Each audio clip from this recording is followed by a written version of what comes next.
Welcome to Twin Bridge Dairy Goats. We're glad you're here. It's about family, farm, and our girls. We're located in beautiful central Oklahoma where the wind comes sweeping down the plain. Share our experiences, what we've learned, what we're still learning. It's about triumphs as well as failures. They love me. It's not the easiest thing you can do. There are always challenges, but it's the best life for us. We believe you should learn something every day. Follow us on our journey. There's always something going on at the farm, so come along. This is what happened today. Okay guys, this is the hive which has doubled in population since May 6th when I got the bees. So this is what happens when the nectar flow is on. These bees are nothing but business. I get a little bit closer so you can hear that buzzing sound. It's pretty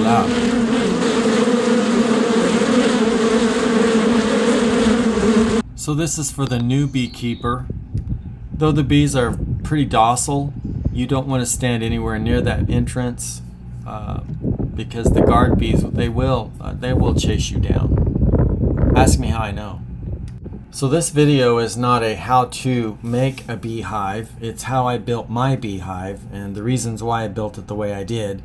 I'm getting a little ahead of myself though. I started with 2 and 5 frame nukes just to get my feet wet, I guess, you know, using a dado set, table saw, and power tools. Being a new keeper of bees, I've been concerned about swarms. I've been looking at a lot of information about swarms. I just did not want to have to go through that and not be prepared. But when you're new and you see the bees and their activity, the way they're so active, it makes you wonder. I got in the hive, I didn't see anything that would indicate a swarm. They haven't completely filled out their comb on the frames. I would like to see that. And they've been extremely busy though, and there's a bunch of bees in that hive. Now what started all this was just the fact that beekeeping is not the cheapest hobby, and I am not the most nimble getting around and being able to take off boxes. Hive equipment is expensive and I planned on making mine.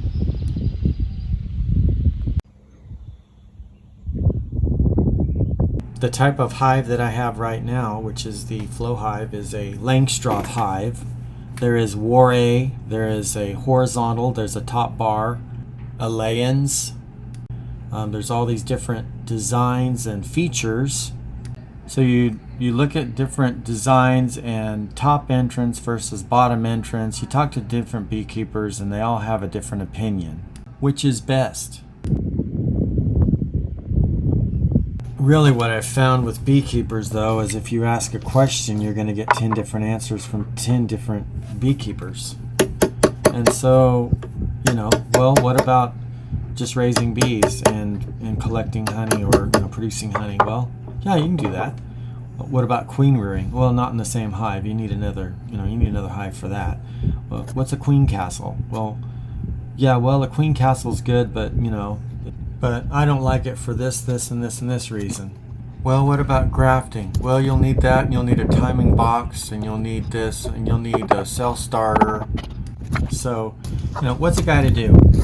How about take all the features, take everything that you want to do with the bees and build it yourself. Want to be proactive and start another project. So now let's go over the reasons why I did what I did. The sidewalls, the lumber is 2x12 and 2x10, basically tongue and groove together so that they won't warp out on me and create a nice straight sidewall. Glued it, clamped it, and the whole reason I used 2x material was because 3/4 material has much less insulative properties. 1.5 inches would have twice the thickness, also twice the insulative value. In Oklahoma, it's recommended that you do not wrap your hives in the winter. Condensation is a real problem when you wrap your hives. I also like the lay-ins concept hive because it was a double deep. Double deep is what you want to overwinter your colony in. So with this hive design, I can use it as one long hive with 35 double deep Langstroth width frames, or put a divider board down the middle and have 2 separate hives. So that would be 2 queens, 1 on each side, or 3 full-size hives, a 3 queen hive. Do queen rearing with 7 5-frame nukes. It could also be configured to just be a resource hive. Pulled all of that together to make this one hive that is universal, that will do everything that I want it to. It uses the frames that are the same width as Langstroth, but they're double deep, so they'll have to be custom made, which is no problem. Another feature that I wanted was a screened bottom board with a removable solid bottom board. My reason was plenty of ventilation for the summer, closed off in the winter so no wind would whip up through there. That, as well as under the floor entrances in the front and in the rear of the hive opposite of each other. There are also doors that are integrated into the stand that slide to open the entrance. So this will be my block for here, 8 inches. All I know is there was a lot of this going on. It'll slide over so it won't go away. So the bee stand has custom doors that slide open to, of course, open the entrance or close the entrance. It also has an A-frame with sturdy 4x4 legs.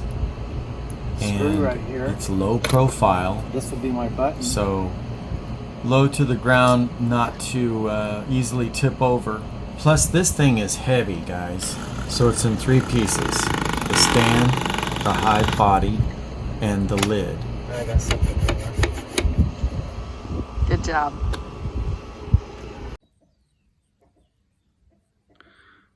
So I loaded up all the frames in the, I'm going to call Beehive furniture, and brought it over to be painted.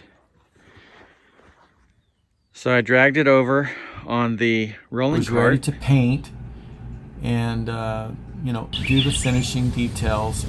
Okay, so I don't want to bore you guys with all the gory details of making the inner covers and the little caps for the feeders and all of these little intricate items that took a long time. I haven't said anything about the hinged lid, the gable hinge lid that is covered with asphalt shingles. But I also have underlayment underneath them. It's not going to leak. That roof is not going to leak. So now with it all painted and ready for the bee yard, it was time to install. So this is the hive, and it's out in the bee yard. And I'd just like to go over some of the features that you couldn't see in the build. Or maybe you could, but not very easily. So the way it opens, the whole lid opens, and I've got chain supports on each side to hold it up. This is the inner covers that will remove to reveal the sections and this is a divider board that can be removed as well. This breaks up into either a long hive with 35 frames, and this isn't 35 Langstroth frames that are 10 inches deep. This is a double deep, so it acts like 2 boxes stacked on top of each other. So I will have to make my, I will have to custom build my frames, but they will sit in here like this, and they will go all the way down to that screen bottom board. The divider board will divide the single hive into 2 separate hives, or I can do 3 full-size hives if I want to do thirds, or if you look at these segments, I can do 7 5-frame nukes for queen rearing. This can also be a resource hive if I just want to have honey on one side, bees on the other. However I want to do it, I can do this. So I'm pretty happy. I'm pretty stoked about it. I've got vents in the tops of these inner covers. These caps remove, and when they're placed on their respective hive, if it's broken into a single hive or a 5-frame nuke hive. These silver discs are vents. Those caps in the center will accommodate a jar feeder or a rapid feeder, which is a half a gallon. There's an entrance here, and there's an entrance opposite on the other side. So I've got 4 entrances on this side. I've got 3 entrances on the back side. And the reason why I colored them the way I did is these are complementary colors, B, C, and ultraviolet. That's what I've read anyway. And so yellow, purple, those are complementary. Blue, orange, they're complementary. Red, green, they're complementary. My landing board will be for both of these hive entrances, but the reason why I did these the way I did is they're under the floor. If you look at this down here at the bottom, can you see that open now? Mm-hmm. See that? Mm-hmm. That's an under the floor entrance.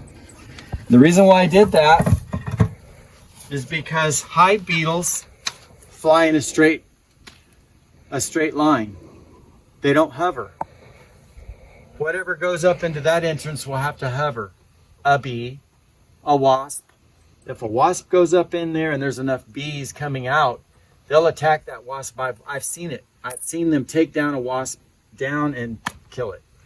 And so they will protect their hive a lot easier with this kind of an entrance, rather than just going straight in the side like you see a lot of entrances on hives, or a slit like I've got right now. I've got an entrance reducer on it right now so that I don't have any of the hive beetles or even wax moths or anything like that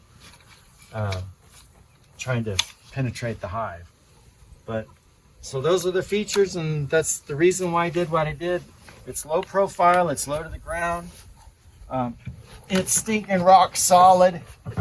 I've got 4x4 posts for legs. I've staked it into the ground. No wind is going to blow this thing over. I don't have to worry about that. And I'm going to have to make some furniture so I can access this hive, because my hope is that I can put a knee on whatever I've got out here, whether it's a cart or it's a bench or something that I can just pull up here, and then I can access this hive. And if I can stand up here,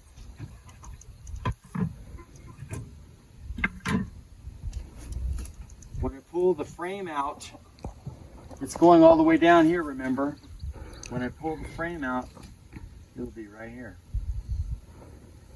I'm also thinking about some kind of a hanger, maybe so I can hang it on, so that I can examine the whole frame, because it's going to be double this size.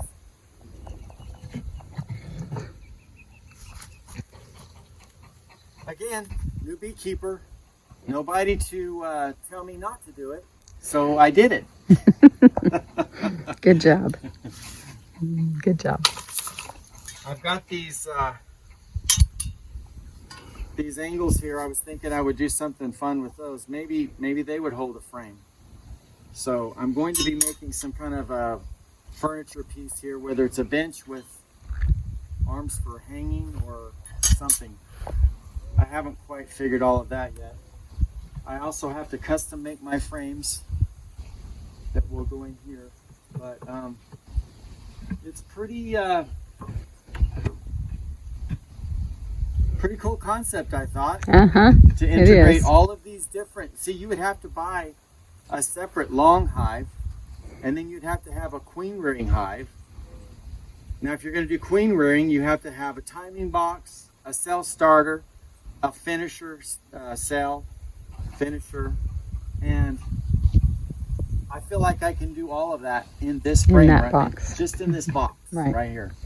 Right. Just by the way I divide it up, I can separate bees on one side, bees on the other, close off these entrances, they go into respective hives, they coexist in the same box. Right. Awesome. That's awesome. You did great. Anyways, You did good. I'm pretty happy about it. Okay, in another video I did a small split, and I went back in there 5 days later, and it wasn't successful. So I merged the hives back together because I didn't want to lose my bees. And so now I've split it again. Hopefully I've done it right this time. And I've got plenty of activity. There's plenty of bees in there. They're feeding off of the feeder that's in the top of the hive. I've got a small entrance reducer because they're very vulnerable right now. They're a small colony getting started. They know they're queenless, and hopefully they make themselves a queen.